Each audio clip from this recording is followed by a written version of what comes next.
Thank you very much, Christoph, for your presentation. It is for me a real pleasure to be here this evening, and I would like to, first of all, thank to the Freiheitsfreunden, to the Students for Liberty, to the Hayek-Gesellschaft for organizing this whole event. When I was coming, I saw this statement of Karl Marx at the main entrance, advising us as philosophers not only to interpret the world, but also to try to change it. And this is what I will try to do this evening, to explain in which way the Austrian approach provides a unique and different interpretation of the world, and also provides a way to change the situation toward a better world, a good and a better world, not like the evil and wrong world that Karl Marx advised. Well, so I am going to divide my presentation on the essence, das Wesen, the essence of the Austrian school, in three parts. In the first one, I will try to explain where are the roots of Austrian economics, because I've been defending since the last 2 decades that the roots of Austrian economics should be found precisely in my country, in Spain. Secondly, I will try to summarize the essence of the Austrian school, especially the main differences between the Austrian approach and the mainstream approach that is normally taught at the universities, different universities. And finally, lastly, but not least, I will try to introduce a new concept of economic efficiency, the concept of dynamic efficiency. It's an alternative, the Austrian alternative, to the traditional concept, static concept of Paretian efficiency. And I will try to explain what are the relations between, and which are the relations between ethics and economic theory, precisely through this concept of dynamic efficiency. So let us begin making a few points on what I think are, or is the true origin of the Austrian School of Economics, which we should trace back to the books and works of the Spanish scholastics of the what we call Siglo de Oro Español, the Spanish golden century, which ran between the middle of the 16th century till the middle of the 17th century. The great Austrian scholar, Murray Rothbard, probably is the first one who developed this thesis, precisely in this very important conference that was organized in South Royalton in 1974, and in a way marks the beginning, the revival of the Austrian school last century. And this thesis was also developed formerly by Friedrich August von Hayek, that follow Bruno Leoni in the idea that the origin of the theory of the free market should be looked for in Spain, thanks to the works of the Spanish Dominicans and Jesuits, and not in the United Kingdom, not in Scotland.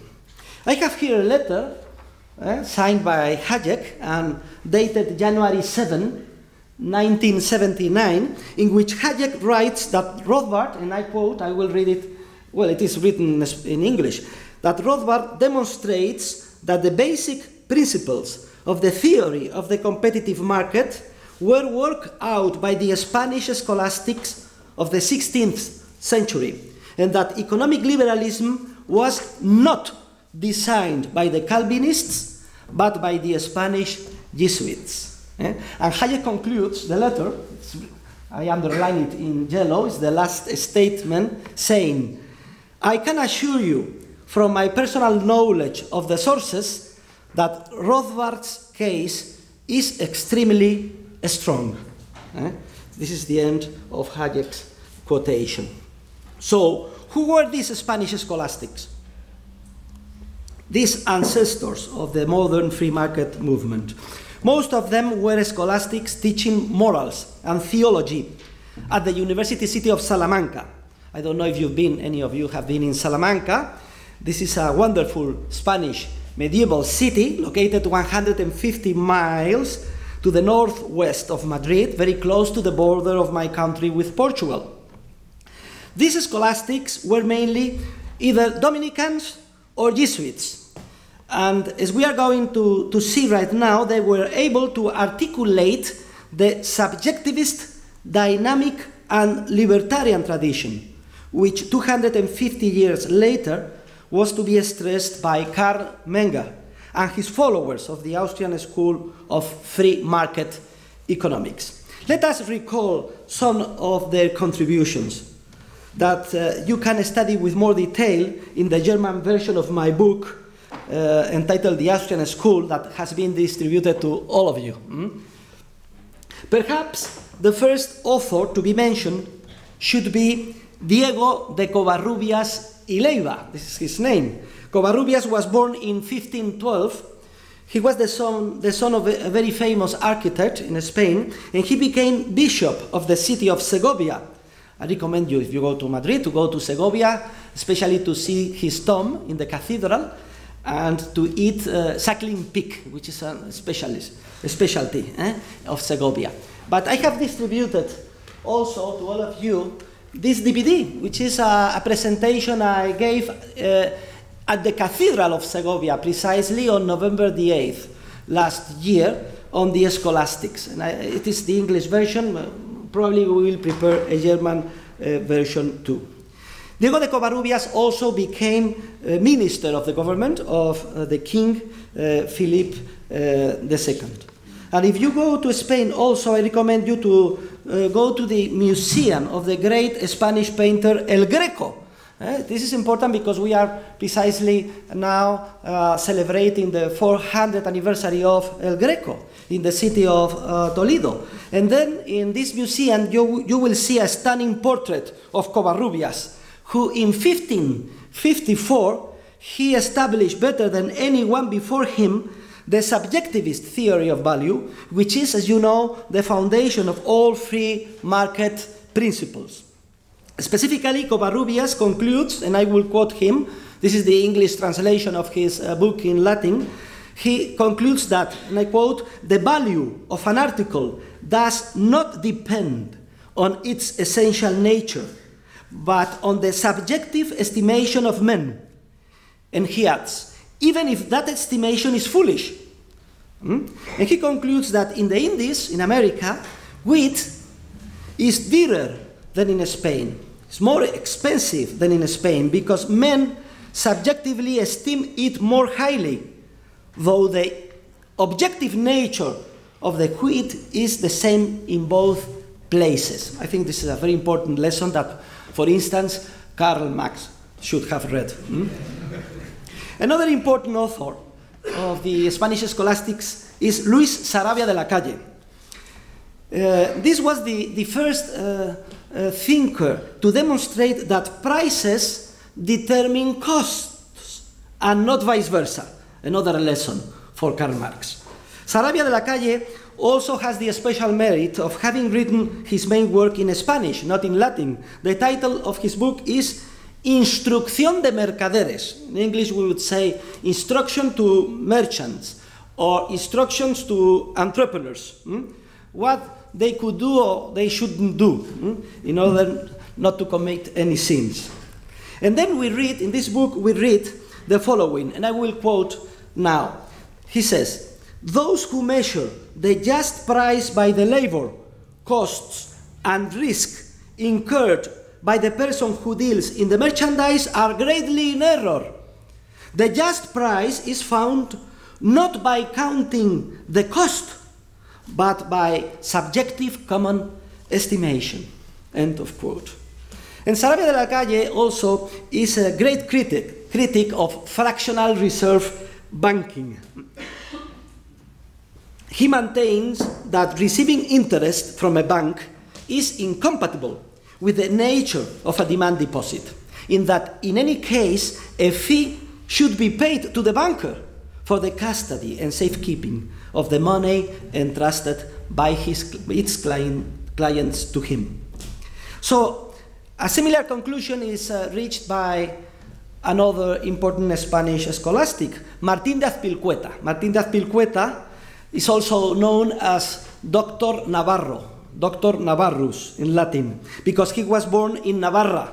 Navarra is the northeastern autonomous region of Spain, famous for the encierros. Encierros is a festival, as you know, held in the region capital city of Pamplona, where every July people run in front of the bulls at great risk of their lives. Azpilcueta was born the year following the discovery of America in 1493.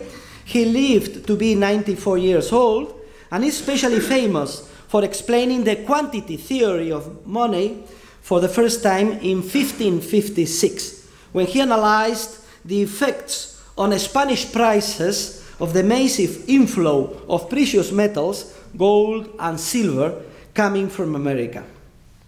The Spanish scholastics also gained a clear insight into the true nature of market prices and the impossibility of attaining an economic equilibrium. For instance, we have the Jesuit Cardinal Juan de Lugo. Juan de Lugo, wondering what the equilibrium price could be or was, as early as 1643, reached the conclusion that the equilibrium depends on such a large number of specific circumstances that only God can know it. In Latin, he stated, pretium justum mathematicum licet soli Deo notum. I think that all my colleagues of economic theory, not only in this university, I would say worldwide, should read Juan de Salas' contributions, Juan de Lugo contributions. Because there is another cardinal, Jesuit cardinal, Juan de Salas, I just mentioned him, that also tried to see if either a scholar or a governor could get the information that is daily created anew by entrepreneurs in the market. And in 1617, he reached the conclusion that that information, that knowledge, is so complex that quas exacte comprehendere et ponderare Dei est non hominum. In English, that only God, not men, can understand it. Furthermore, the Spanish scholastics were the first to introduce the dynamic concept of competition. In Latin, they wrote concurrentia. This is the Latin name, concurrentia, for competition, which, according to them, should be understood as a process of rivalry among entrepreneurs. For instance, we have Jerónimo Castillo de Bobadilla, who wrote in 1547 the following, and I quote, "Prices will be driven down by the rivalry or rivalry." In Latin, he writes emulatio, emulate, rivalry, and competition, concurrentia, among sellers. So he has an idea of competition like a process, dynamic process of rivalry among the entrepreneurs. So apart from these ideas, and like Ludwig von Mises, Friedrich von Hayek, and I would say most of the members of the Austrian school, maybe with the exception of Visser, who are naturally prone to be classical liberals, the subjectivist Spanish scholastics tended also to defend strong libertarian positions in political matters. For instance, we have the great founder of international law, the Dominican Francisco de Vitoria, who began the Spanish scholastic tradition of denouncing the conquest and particularly the enslavement of the Indians by the Spaniards in the New World, thus reviving the idea that natural law is morally superior to the mere might of the state, of the government. And this natural law tradition was further developed by the great libertarian Jesuit Juan de Mariana, who in his book on the alteration of money, De Monetae Mutatione in Latin, published in 1609, condemns as robbery any government debasement of coins, any act of inflation. Mariana also maintained in his well-known theory of tyrannies that any individual citizen can justly assassinate a governor, a king, who imposes, for instance, taxes without the people's consent. And he includes inflation as an example of a tax without people consent. Or another example of a tyrant, according to Mariana, the king that seizes the property of individuals and squanders it, or that prevents a meeting of a democratic parliament. Well, the only doctrine on which I disagree with Mariana is his condemnation of the typical Spanish fiesta of bullfighting. But being as I am the grandson of a famous Spanish bullfighter, I concede that I'm probably not too impartial on this matter. Now, let me remind you that in the 16th century, the emperor, the Kaiser, Charles V, who was also the king of Spain, Charles I, sent his brother, Ferdinand I, to be king, well, or better, Archduke of Austria. In those days, the Austrian Spanish Empire comprised almost all of continental Europe, with the only exception of France. France was a kind of an island surrounded by Spanish forces. Now you will understand the origin of the intellectual influence the Spanish scholastic had on the Austrian school. And this was not a pure coincidence or a mere whim of history, but originated from the intimate historical, political, and cultural relations which arose beginning in the 1500s between Spain and Austria, and which would continue for several centuries. Italy also played a very important role in this connection, acting as an authentic cultural, economic, and financial bridge over which the relations between the two farthest points of the empire, Spain and Germany and Austria, flowed. So as you see, there are very strong arguments to support the thesis that, at least at its roots, the Austrian school is truly a Spanish school. And I'm defending, since the last decade, that we should change the name from the Austrian School of Economics to the Spanish School of Economics, from the Vienna School to the Madrid School. Let us see if I'm successful in changing the name of the school.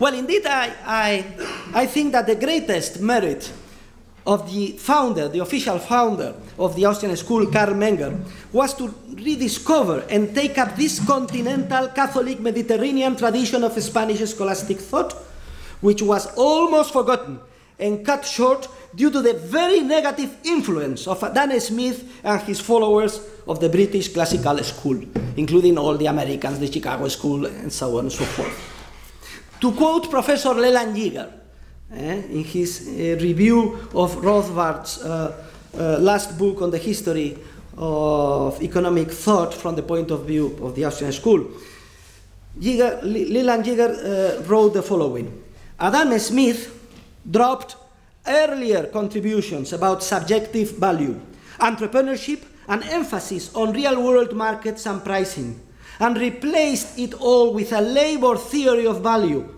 and a dominant focus on the long-run natural price equilibrium, a world where entrepreneurship was assumed out of existence.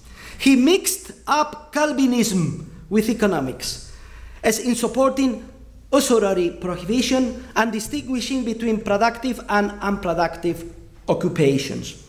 He lapsed from the laissez-faire of several 18th century French, Italian, and Spanish economists, introducing many waffles and qualifications. His work was unsystematic and plagued by contradictions. And even worse, he prepared the way to Karl Marx. Fortunately, and despite the overwhelming intellectual imperialism of the British classical school, the continental subjectivist free market tradition was never totally forgotten. Several economists like Cantillon, Turgot, and Say kept the torch of subjectivism and entrepreneurial analysis burning. Even in Spain, and during the years of decline in the 18th and 19th centuries, the old scholastic tradition survived. And in spite of the typical inferiority complex toward the British and American intellectual world that we are still suffering, he found proof of the marginal theory of value. He solved the paradox of value 27 years earlier of the Karl Menger through another scholastic of Catalonian origin. We are not very sure if Catalonia is still or not part of Spain, but Jaime Balmes is his name, was a Thomist, a philosopher that was born in Catalonia. He always considered himself to be a Spaniard, and during his short life he became the most important Spanish Thomist philosopher. And in September 7, 1844, he published an article entitled True Idea of Value, or Thoughts on the Origin, Nature and Variety of Prices, in which he solves the paradox of value and clearly develops the idea of marginal utility. Balmes asks himself the following: why is a precious stone worth more than a piece of bread? And he answers, it is not difficult to explain, since the value of a thing is determined by its utility. If the number of means of satisfying a need increases, the need for any one of them in particular decreases. As it is possible to choose among many, none of them is indispensable. For this reason, a necessary relationship exists between an increase or decrease in value and the shortage or abundance of a thing. So in these ways, you see, Balmes was able to close the circle of the continental Catholic tradition of subjectivism, which could then be completed a few years later by Karl Menger and enhanced by his followers of the Austrian School of Economics. We can conclude then that to a large extent we owe to these great thinkers of the Spanish Golden Age the current revival of free market liberalism and of the Austrian School of Economics all over the world. And as you know, it is generally agreed that the 1871 publication of Principles of Economics by Karl Menger gave birth to the Austrian School of Economics. Menger's primary contributions are based then on Spanish scholastics and include the subjective theory of value, the discovery of the law of marginal utility, the theory of the spontaneous emergence of institutions, the conception of the production process as a series of successive temporal stages, and the criticism of historicism and the Methodenstreit against Smoller and the rest of the German socialists of the chair. Menger's most brilliant pupil was Eugen von Böhm-Bawerk, who developed even more these contributions and applied them to both the theory of interest based on time preference and to the theory of capital. Capital understood as the estimated value in terms of free market prices of the specific capital goods which embody the intermediate stages in any production process. Moreover, Böhm-Bawerk demolished the Marxist theory of exploitation, as well as Alfred Marshall's theory of price determination based on the objective cost of production. After Böhm-Bawerk, we have Ludwig von Mises, who was the leading member, as you know, of the third generation of Austrian economists, and without a doubt the most important member of all of them. Mises was responsible for the school's most vital practical contributions. Let us remember them. First, the theory of the impossibility of socialism. And I've written a book on that matter, just published in German and translated by my colleague Marius Kleinheyer. You have a copy here. The second contribution of Mises is the Austrian theory of economic cycles. And I've written another book on that matter, also published in German, that was mentioned by Wiederhorn on titled Hielt van Kreditum Konjunkturzyklen, and translated into German by my colleague Philippe Bagus. The third contribution is the theory of entrepreneurship, or the idea of a dynamic market process. The fourth contribution of Mises is the criticism of interventionism. And the fifth is the systematization of the Austrian methodology that was developed earlier by Karl Menger in the Methodenstreit.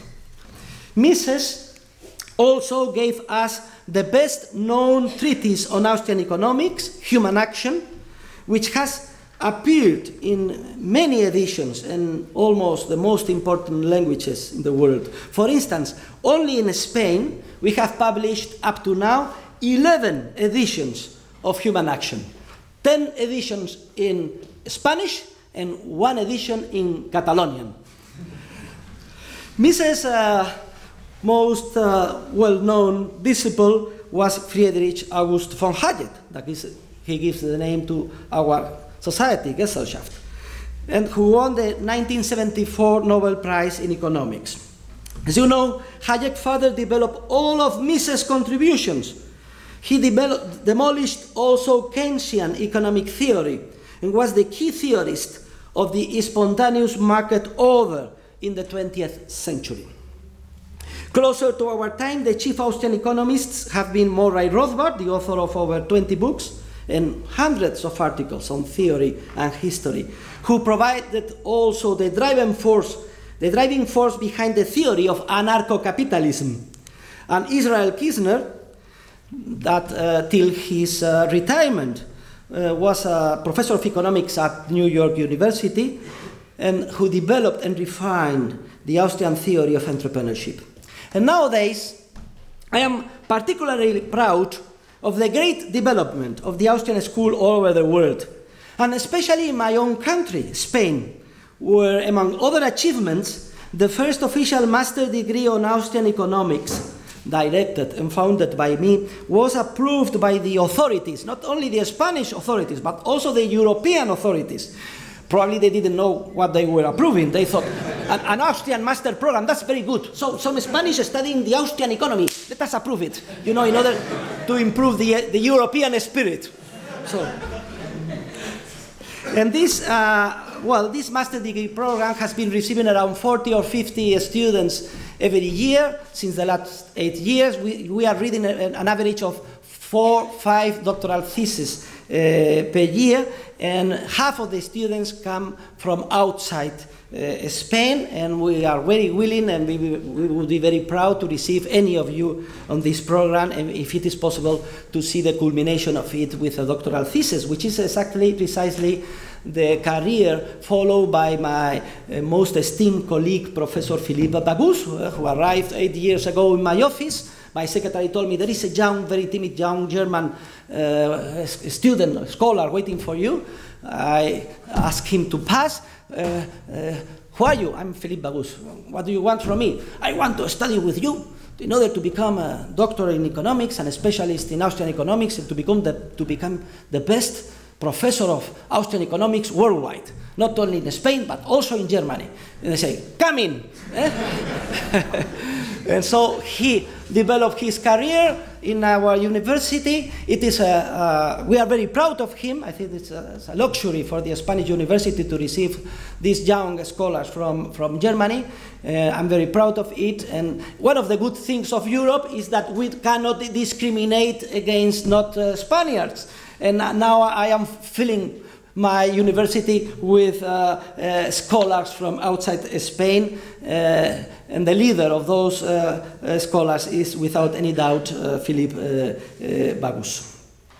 Now, let us proceed with the second part of my presentation, in which I will try to summarize the essence. What is the essence, the true essence of the Austrian school?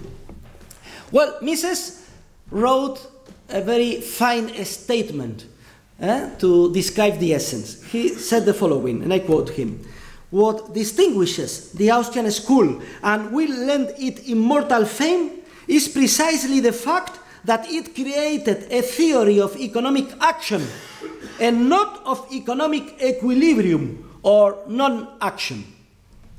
That's the key idea. So the neoclassical and mainstream paradigm that has prevailed thus far in economic science, and that is now stagnating due to its highly unrealistic assumptions, its static nature, and its formal reductionism, is clearly in crisis.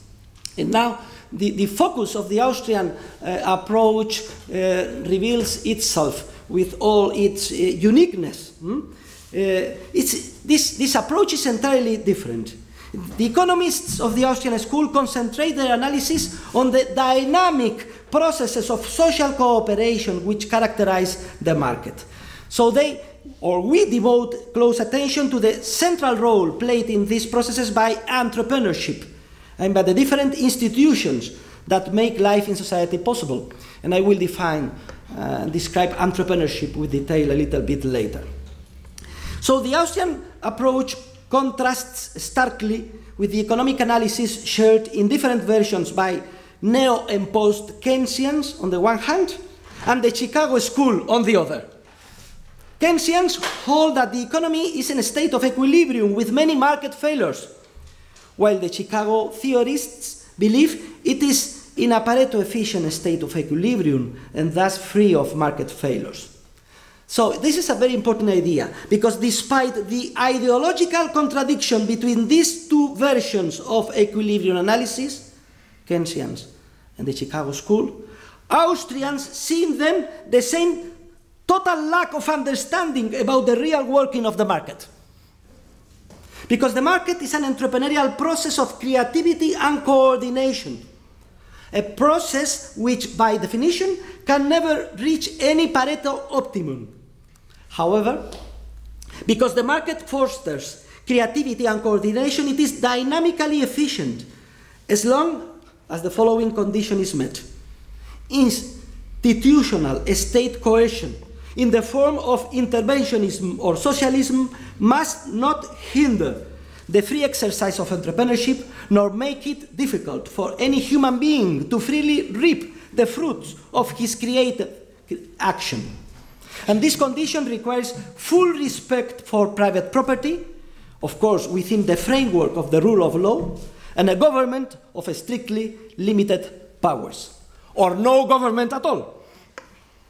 One of the main contributions of the Austrian school has been the demonstration that it is impossible to organize our societies based on coercive commands and regulations, and socialists and interventionists constantly attempt to do. The reason this cannot be done is because a planning agency cannot possibly obtain the first-hand market information necessary to achieve coordination with its commands.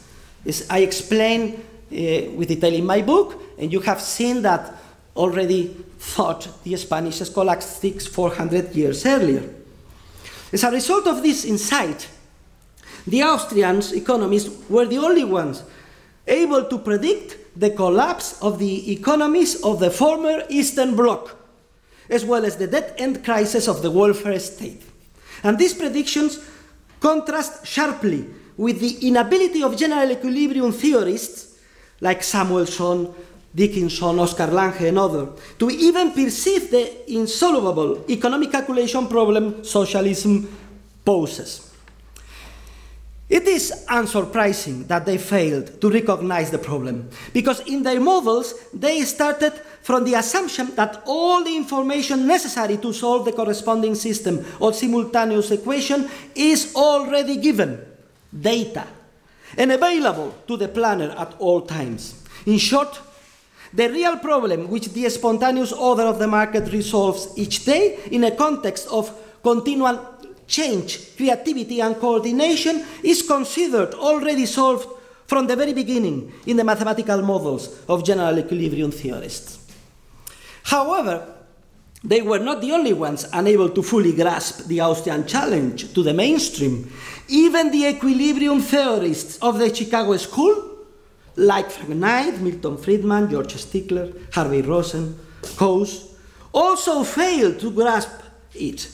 In fact, Only 15 years ago, and I remember it very well because I was there, at a Montpellier Society General Meeting held in Vienna, the late Chicago school economist Sherwin Rosen stated the following, and I quote him: "The collapse of central planning in the past decade has come as a surprise to most of us," end of quote.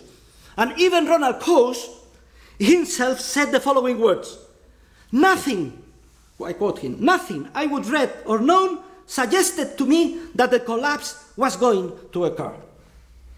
So, this is a clear illustration of what I am trying to explain you. Another important aspect of the contributions, the essential contributions of the Austrians, is their theory of capital, money, and economic cycles, which I have developed in my book already mentioned, translated into German. This book, by the way, has been published up to now in 21 different languages, including Arabic, Hindi, Japanese, Chinese. The first one surprised by this success is myself. And it is not my merit. I think it is the merit of the Great Recession, because if not, I cannot explain the reason of that. The content of the Austrian business cycle theory, and also the content of my book, could be summarized in this way. Let us see. In the banking system currently in force worldwide, under the supervision of central banks, in a context of nationalized money and legal tender laws, bankers enjoy a privilege, the privilege of operating with a fractional reserve, already criticized by Luis Sarabia de la Calle 400 years ago. This privilege regularly leads to the expansionary granting of loans that are not backed by an actual increase in voluntary savings. The inexorable result of this credit expansion is the unsustainable lengthening of the processes of productive investment, which tend to become disproportionately capital intensive. A speculative bubble forms and gives rise to a grave real error in capital goods investments. For instance, in Spain, we built 1 million homes that nobody wanted. We were building 700,000 homes per year, the same amount as in the rest of the European Union together. And nobody thought this was going to create a problem. The intensification of this inflationary process through credit expansion will inexorably and spontaneously reverse. And this reversal will trigger an economic crisis or recession in which investment mistakes will be exposed. Unemployment, of course, will climb, and the need to liquidate and reallocate the resources invested in error will arise. So, economic crises are not exogenous, as the Chicago School and real shocks theorists, like, for instance, Kidland and Prescott think, nor are they endogenous to the market economy, as Keynesians and the other market failure theorists assert. Instead, economic cycles, according to the Austrians, stem from a problem of erroneous institutional design, the existence of a privileged fractional reserve banking system. And the solution lies in the following: the privatization of money and a return to a rigid monetary system that humans cannot manipulate, like the classic gold standard, the establishment of a 100% reserve requirement on demand deposits, which at least since the great classical Roman jurists, and we have downstairs the statue of Theodor Mommsen to remember us. This is a principle, a general principle of law of property rights, exactly the same as with any other deposit of a fungible good, such as wheat or oil. And finally, it would be needed to eliminate central banks, which in modern market economics are in fact the only socialist planning agencies that remain operative, beginning with the European Central Bank.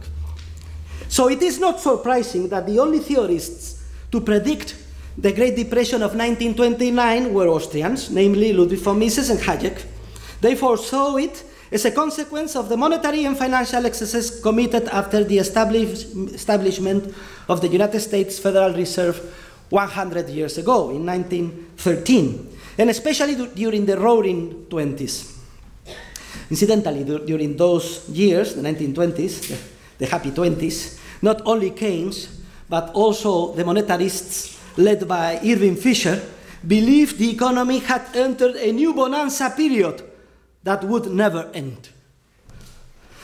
Austrian economists also predicted the stagflation which emerged after the incorrectly named oil crisis of 1973 that almost entirely destroyed the Keynesian theoretical analysis. Moreover, Austrians repeatedly warned about the credit bubble and the irrational exuberance characteristic of the again so-called new economy period, which began almost 20 years ago and which ended with the great recession of 2008 that we are still suffering. And on this matter, you can also see my Hayek Memorial Lecture that I delivered at the London School of Economics 2 years ago with the title Economic Recessions, Banking Reform and the Future of Capitalism, that has been distributed to you. And Austrian economists also opposed to the typically Keynesian and monetarist anti-deflationist paranoia. I will name it anti-deflationist paranoia, currently so fashionable. For Austrians, complete monetary stability, I would say even a zero rate of inflation, even a mild deflation, are not a threat but a blessing, and are the ideal framework for any economy whenever it has its origin in a sustainable increase in exports and productivity, as is now happening following precisely the leadership of Germany, in Spain, in Portugal, even in Greece and other European countries. Furthermore, a healthy deflation also disciplines even more politicians and unions. It increases the aggregate income of the formerly expropriated by inflation creditors and teaches everybody that the only way to competitiveness and productivity is to liberalize the economy, reducing public spending, taxes, and regulations. So I would say that this paranoia is the most important current mental illness affecting my colleagues and also many politicians and social leaders. The development of the theory of entrepreneurship has been another of the main Austrian school contributions. Entrepreneurship refers to the human capacity to recognize the opportunities for subjective profit that arise in the environment and to act accordingly to take advantage of them. When people act in this way, when we human beings act in this way, we set in motion a creative process by which pre-existing maladjustments are discovered and coordinated. This process lies at the heart of the spontaneous order of the market, as Hayek and Kirchner have shown. And intimately related with the above idea is the dynamic concept of competition, understood as a process of rivalry, creativity, and discovery, in which entrepreneurs compete with each other to be the first ones to find and seize profit opportunities. And this concept is diametrically opposed to the mainstream and neoclassical model of perfect competition, in which, paradoxically, everyone does the same thing and sells at the same price. In other words, in the neoclassical mainstream model of perfect competition, nobody competes. And this neoclassical model, and this is important, especially in Germany and for other liberals, this neoclassical model is the heart of antitrust legislation that, according to Austrian economists, should be entirely abolished.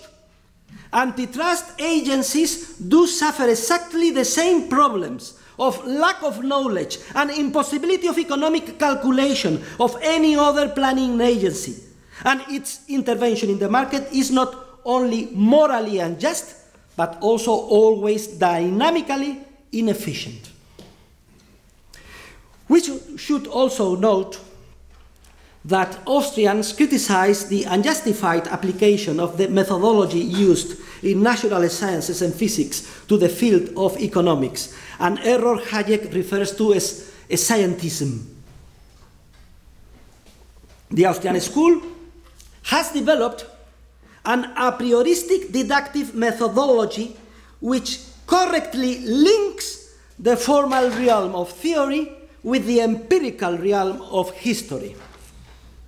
And Austrians do reject the use of mathematics in economics, since mathematics is a formal language which has emerged in response to the demands of physics and formal logic. In these areas, constancy is assumed. The entrepreneurial creativity and the passage of subjective, non-spatialized time are entirely absent. And this is precisely the main shortcoming of the so-called, now so fashionable, dynamic stochastic general equilibrium models that only provide a virtual and fake so-called evidence of what would happen in an unreal world populated by representative agents, like robots or penguins, but not by real human beings who are creative entrepreneurs. For the Austrians, only the verbal languages that human beings creatively evolve in the course of their daily entrepreneurial tasks provide a suitable vehicle for scientifically analyzing the realm of world facts that pertain to a spontaneous market process which are never in equilibrium. Another very important idea for the Austrian is regarding the future, because for mainstream economists, the future is in some way there. It's like a continuation of the past that can be studied with econometrical tools. But for Austrians, the future is not there and we are waiting to see it. The future is something that we must create anew every morning. So there is no way to know the future because it depends entirely in our entrepreneurial action, the entrepreneurial action that we will develop in the future. For that reason, Austrian economists regard the prediction of specific economic events as the task of the entrepreneur and not of the economic scientist. At most, we economists can make only qualitative or theoretical predictions, pattern predictions, to use Hayek's terminology, concerning the discoordinating effects of economic interventionism in any of its forms. However, we as economists cannot make predictions which apply to precise circumstances of time and place. In short, for Austrians, the fundamental economic problem is not a technical one of how to maximize an objective, constant, and known function, for instance, subject to constraints, known constraints, even if they are called dynamic constraints, which are also considered known and constant. On the contrary, the fundamental economic problem is strictly economic in the Austrian sense. It arises when many ends and means compete with each other, when knowledge about them is not given nor constant, but dispersed throughout the minds of countless real human beings who are constantly creating them anew. In this situation, one cannot know all of the existing possibilities and alternatives, much less those that will be created in the future, nor the relative intensity with each one will be desired. Therefore, it is not surprising that a growing number of prominent mainstream neoclassical economists, like, for instance, I would mention the late Mark Bloch, have shown great courage and have ultimately declared their apostasy from the general equilibrium models and the neoclassical Keynesian synthesis. For instance, Mark Bloch wrote before he passed away the following: I have come slowly and extremely reluctantly to view that they, the Austrian school, are right, and that we have all been wrong. And more recently, for instance, Colander and others have concluded that, and I quote them, dynamic programming models have serious limitations.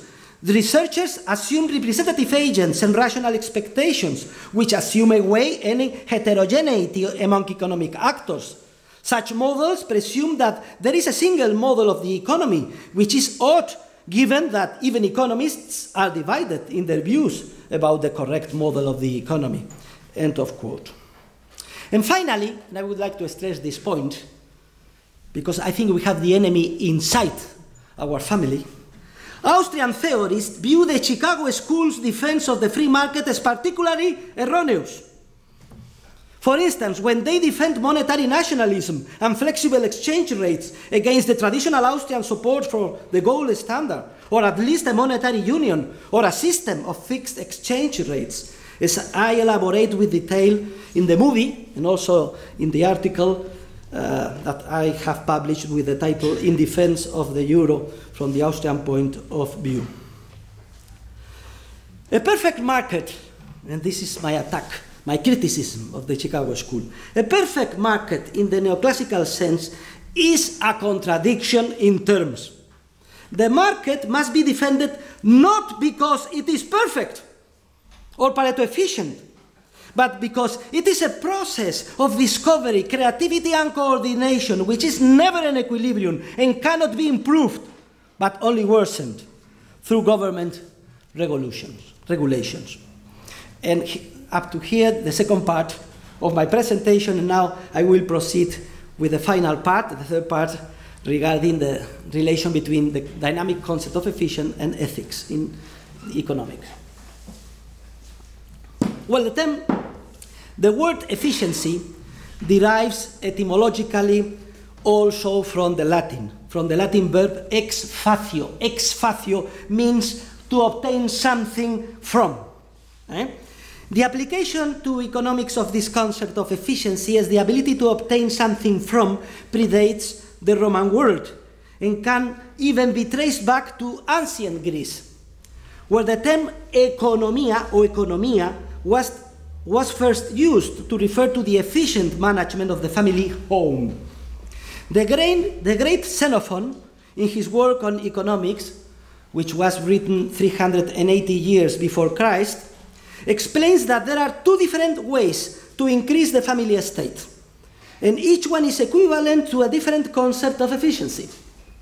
The first corresponds with the static concept of efficiency and consists of the sound management of the available and given resources to prevent them from being wasted. According to Xenophon, the best way to achieve this static efficiency is by keeping the family home, in good order.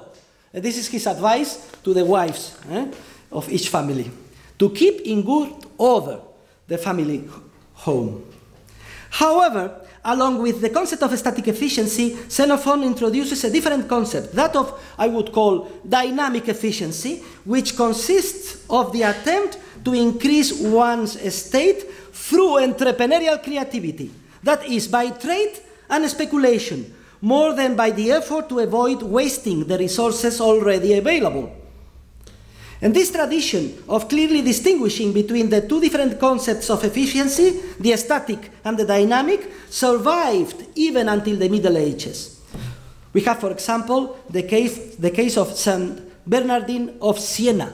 Saint Bernardine of Siena in the 14th century, at the end of the 14th century, wrote that the profit of merchants was justified not only by the sound management of their already given resources, but also and mainly by the assumption of the risks and dangers. He wrote in Latin pericula, perils, risks, dangers, which arise from the entrepreneurial speculation, and which is the foundation of the concept of dynamic efficiency.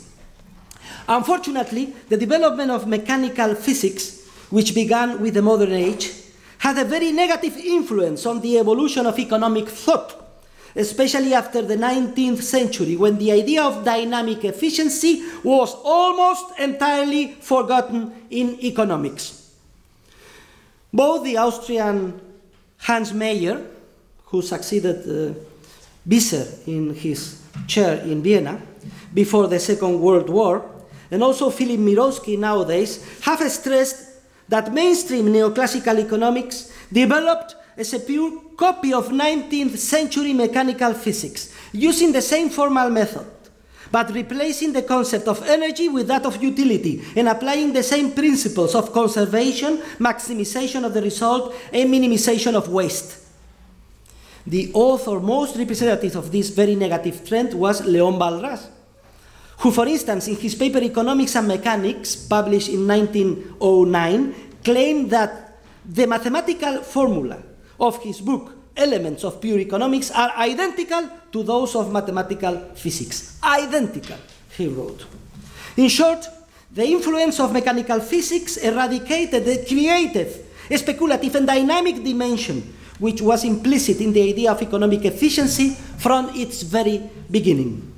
And all that remained after that was the reductionist, static aspect, which consists only on minimizing the waste of already known or given economic resources. And this change occurred despite the fact that neither the resources nor the technology are given in real life, but actually do change continually as a result of entrepreneurial creativity. This reductionist concept of static efficiency had an immense theoretical and practical influence in the 20th century. For instance, we have the Fabian socialists, Sidney and Beatrice Webb, that provide a very good example. This married couple were shocked by the waste they believe was produced in the capitalist system, and they founded the London School of Economics precisely in an effort to champion the socialist reform of capitalism. The object of such socialist reform would be to eliminate waste and make the economic system efficient. The Webbs later made no secret of their warm admiration for the efficiency they believed they observed in Soviet Russia, to the point that Beatrice even declared, and I quote, "I fell in love with Soviet communism," end of quote. Another noted author to be strongly influenced by the static concept of economic efficiency was John Maynard Keynes himself,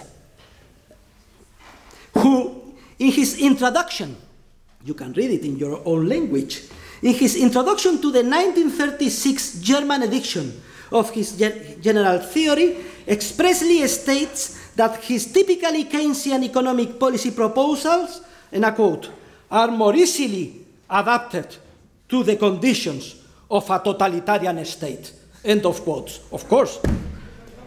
Keynes also highly praised the book Soviet Communism, was the title, which the Webbs had published 3 years earlier. Furthermore, in the 1920s and 1930s, the static concept of economic efficiency became the focal point for a whole new discipline, which came to be known as welfare economics, and which grew from a series of alternative approaches, of which Pareto is the most well known. From a Paretian perspective, as you all know, an economic system is in a state of efficiency as no one can be made better off without making someone else worse off. Our main criticism of traditional welfare economics is that it reduces the problem of economic efficiency to a simple technical problem of maximization, in which all the economic data are assumed to be given and constant. However, both assumptions are entirely wrong. The data are continually changing as a result of entrepreneurial creativity, as we know since 500 years ago at least. Precisely for that reason, we need to introduce a new concept, the concept of dynamic efficiency, understood as the capacity to foster both entrepreneurial creativity as well as coordination. In other words, dynamic efficiency consists of the entrepreneurial capacity to discover profit opportunities as well as the capacity to coordinate any previous social maladjustments. In terms of neoclassical economics, the goal of dynamic efficiency should not be to move the system toward the production possibility frontier, but rather to enhance the entrepreneurial creativity and thus to continually shift the production possibility curve to the right. The word entrepreneurship derives etymologically also from the Latin term imprehendo, which means prendo, prendi, prensum, which means to discover, to see, to realize something. In this sense, we may define entrepreneurship as the typical human ability to recognize opportunities for subjective profit which appear in the environment and to act accordingly to take advantage of them. Entrepreneurship therefore involves a special alertness, which the Webster Dictionary defines as the ability to be watchful, vigilant. Also fully applicable to the idea of entrepreneurship is the verb to speculate, speculator, which comes from the Latin word specula, which refers to the towers from which lookouts could see in the distance to detect anything that was approaching. Now, from a dynamic standpoint, an individual, a company, a corporation, an institution, an entire economic system will be more efficient the more they promote entrepreneurial creativity and coordination.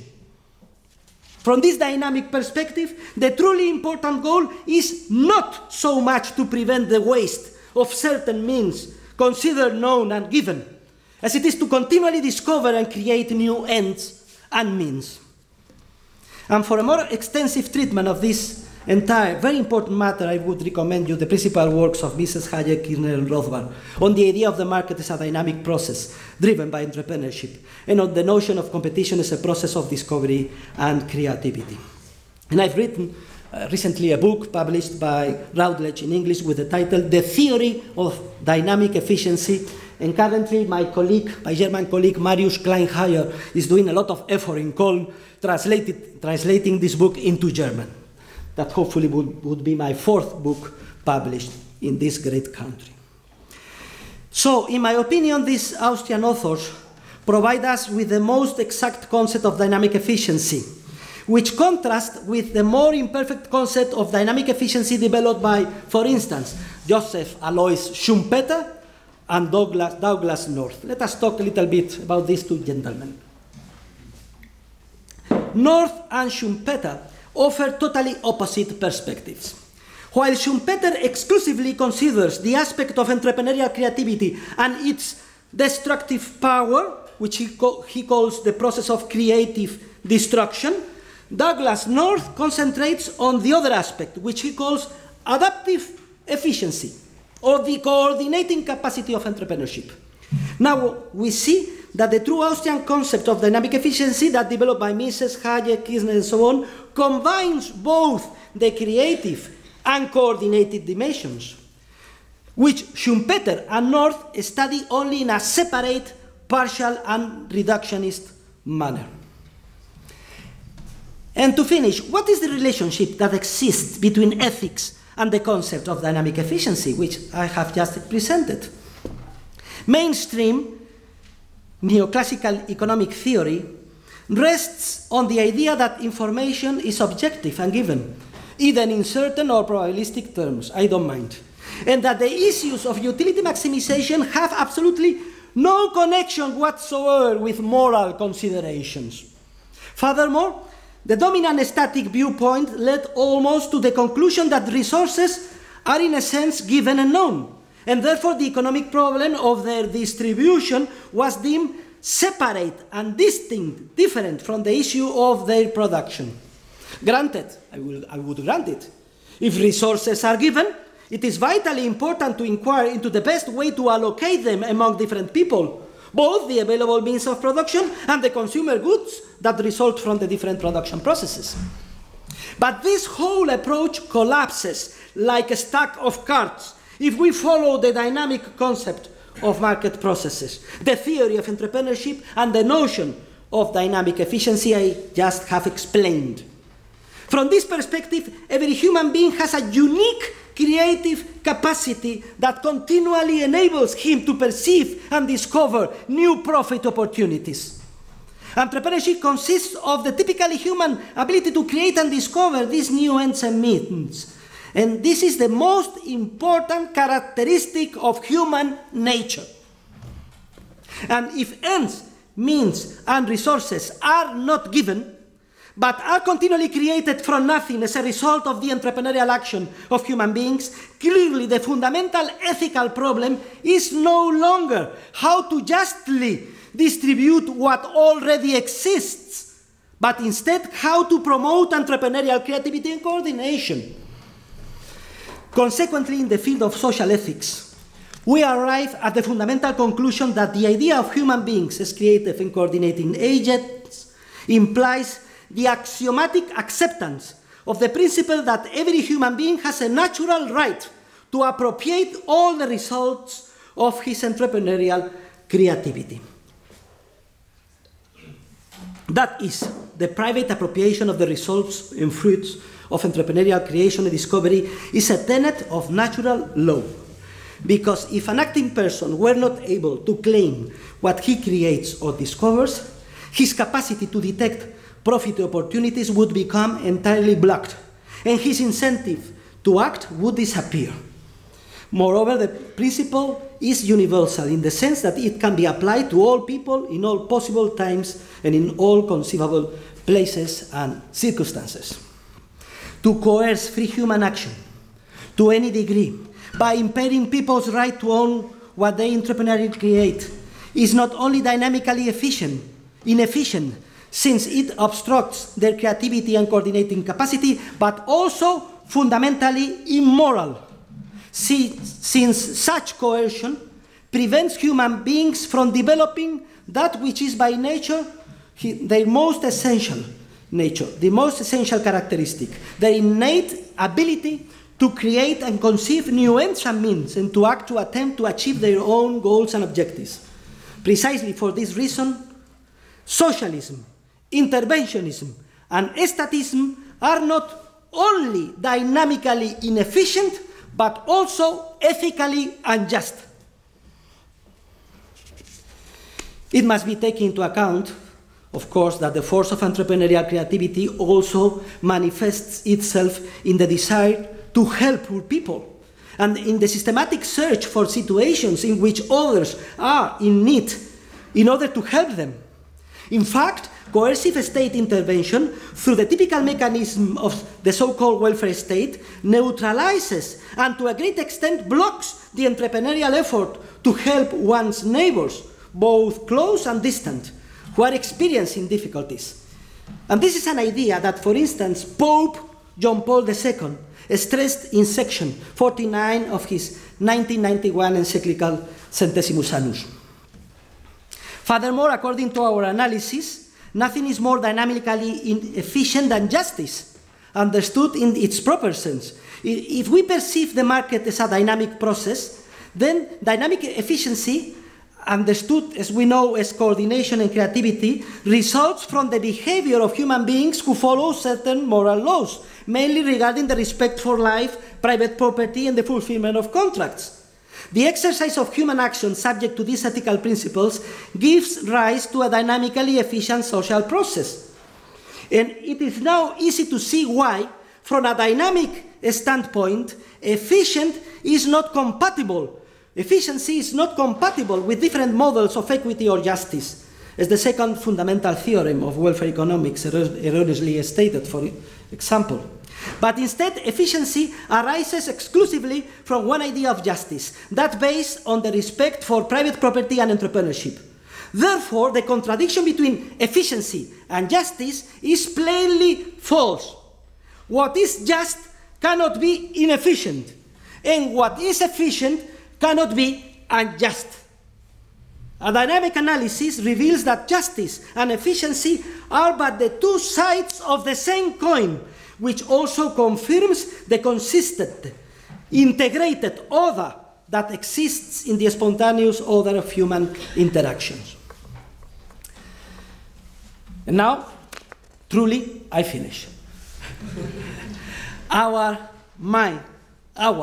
greatest cause for optimism about the future of the Austrian school as the main intellectual background for this new globalized world of the 21st century, based on entrepreneurship and creativity, is the growing number of young scholars, young and not so young, who in their uncompromising search for a scientific truth are abandoning the Keynesian, monetarist, and equilibrium models and theories of the already old mainstream, and embracing the Austrian School of Economics all over the world.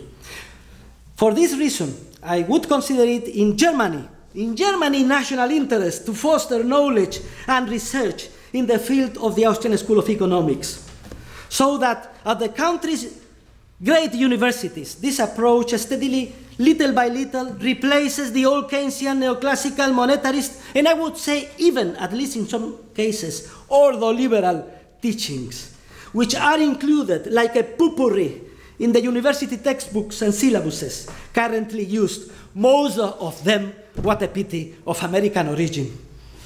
Let us hope that this new tide soon also culminates its presence in this wonderful country of Germany. And if my books in German help even just a bit to accomplish this important task, I will consider that all my effort has been worthwhile. Thank you very much.